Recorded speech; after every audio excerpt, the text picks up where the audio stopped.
Salam Histori. Perhimpunan Indonesia adalah organisasi pelajar dan mahasiswa Hindia Belanda yang berdiri atas prakarsa Sultan Kasayangan Soripada dan R.M. Noto Suroto. Awalnya, Perhimpunan Indonesia bernama Indische Vereniging yang berdiri pada tahun 1908. Perhimpunan Indonesia merupakan organisasi pergerakan nasional pertama yang menggunakan istilah Indonesia. Pada April tahun 1922, Indische Vereniging mengganti nama menjadi Indonesische Vereniging. Namun, karena bangsa Indonesia ingin memunculkan identitas baru dan ingin berdiri sendiri menjadi bangsa yang merdeka, maka digantilah Indonesische Vereniging menjadi Perhimpunan Indonesia dengan semboyan Indonesia Merdeka Sekarang.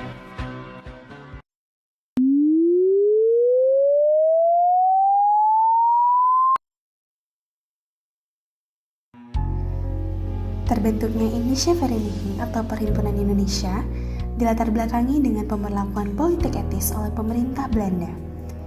Berdasarkan kebijakan tersebut, pemerintah Belanda mendirikan beberapa sekolah di Indonesia. Hal itu tentu saja memicu perkembangan pendidikan yang pesat di era tersebut. Kesempatan yang baik ini tentu saja dimanfaatkan oleh rakyat Indonesia untuk mengenyam pendidikan, sehingga menghasilkan banyak sekali lulusan yang ingin melanjutkan pendidikan ke jenjang perguruan tinggi. Namun, sayangnya pemerintah kolonial belum mendirikan universitas di Indonesia. Hal ini membuat banyak sekali lulusan ingin melanjutkan pendidikan ke negeri yang dijuluki sebagai negeri kincir angin. Dengan begitu, beberapa pelajar di Indonesia memutuskan untuk menempuh pendidikan ke negeri Belanda. Seiring waktu berjalan, timbullah rasa senasib dan sepenanggungan dari para pelajar Indonesia.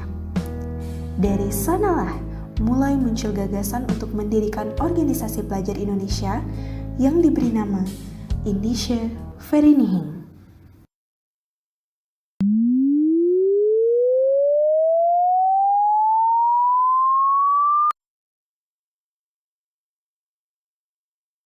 Pada awal berdirinya, Perhimpunan Indonesia bertujuan sebagai wadah bertukar ide untuk memajukan kepentingan rakyat-rakyat pribumi dan non-pribumi bukan Eropa di negeri Belanda pada bidang sosial dan budaya.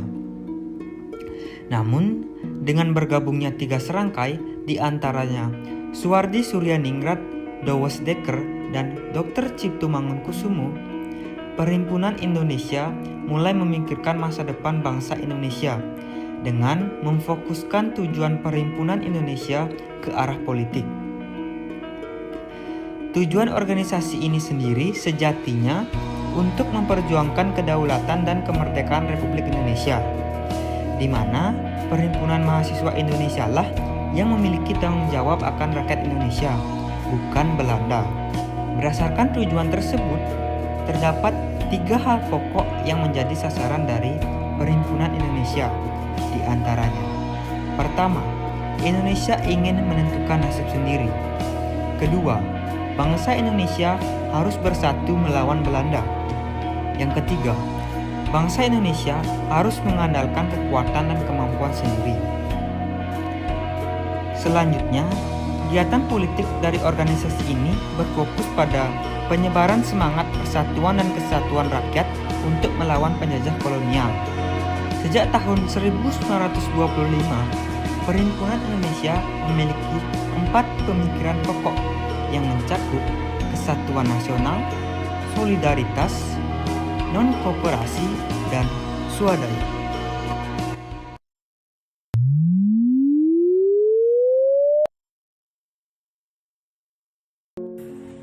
Perjuangan organisasi Perhimpunan Indonesia tak terlepas dari keberadaan sosok-sosok yang turut aktif berpartisipasi dalam mewujudkan tujuan dari Perhimpunan Indonesia.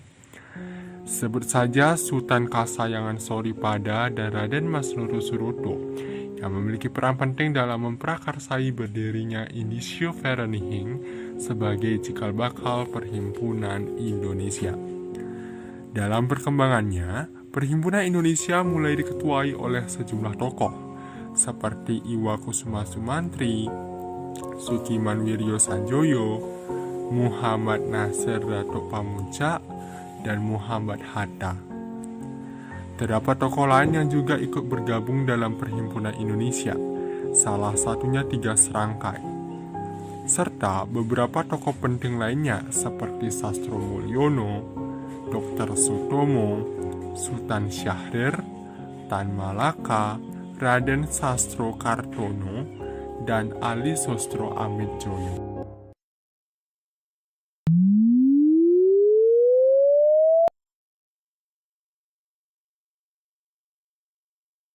Sejak awal pembentukannya, Perhimpunan Indonesia atau Indonesia Vereniging hanya sebuah perkumpulan sosial tempat para mahasiswa melewatkan waktu senggangnya.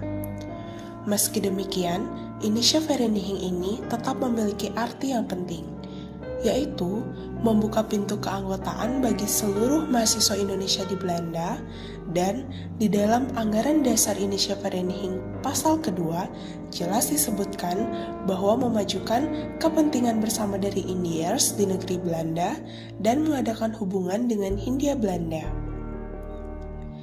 Salah satu gerakan Indonesia Vereniging yang terkenal adalah Manifesto Politik, yaitu gerakan yang merupakan salah satu bagian dari pernyataan politik yang dikeluarkan oleh Perhimpunan Indonesia.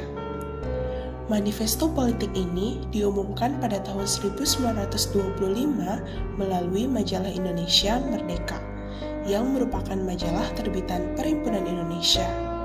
Sebelumnya, Perhimpunan Indonesia menerbitkan majalah Hindia Putra pada tahun 1923.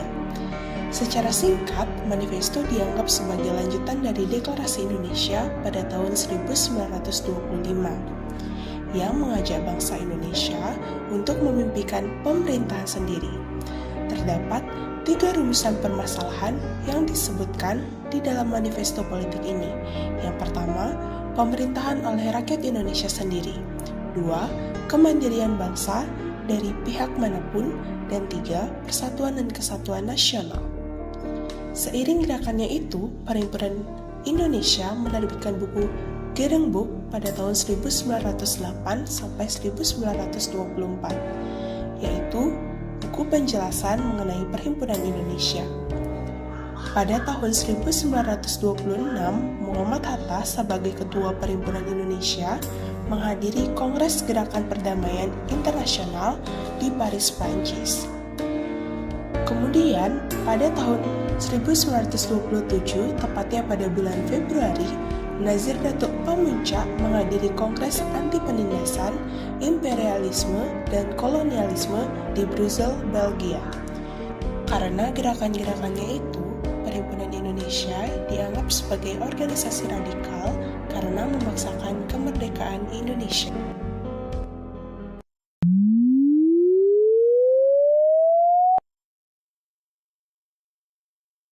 Perhimpunan Indonesia memiliki peran penting terkait pergerakan di Indonesia, di antaranya yaitu sebagai pendobrak psikologis dan kekuasaan dengan sistem kolonial, sebagai ideologi sekuler yang mendorong semangat dalam kebangsaan, dan sebagai penyatu unsur golongan dalam organisasi.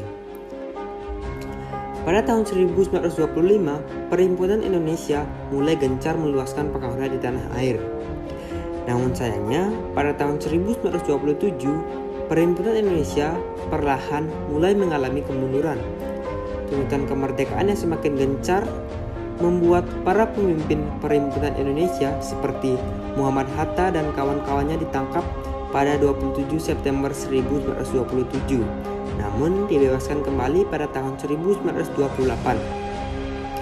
Keaktifan Perhimpunan Indonesia mulai berkurang tahun 1928 hingga pada akhirnya 1931 organisasi ini resmi bubar. Sebagai bangsa Indonesia diharapkan dapat menjaga dan mempertahankan keutuhan bangsa dan negara kesatuan Republik Indonesia.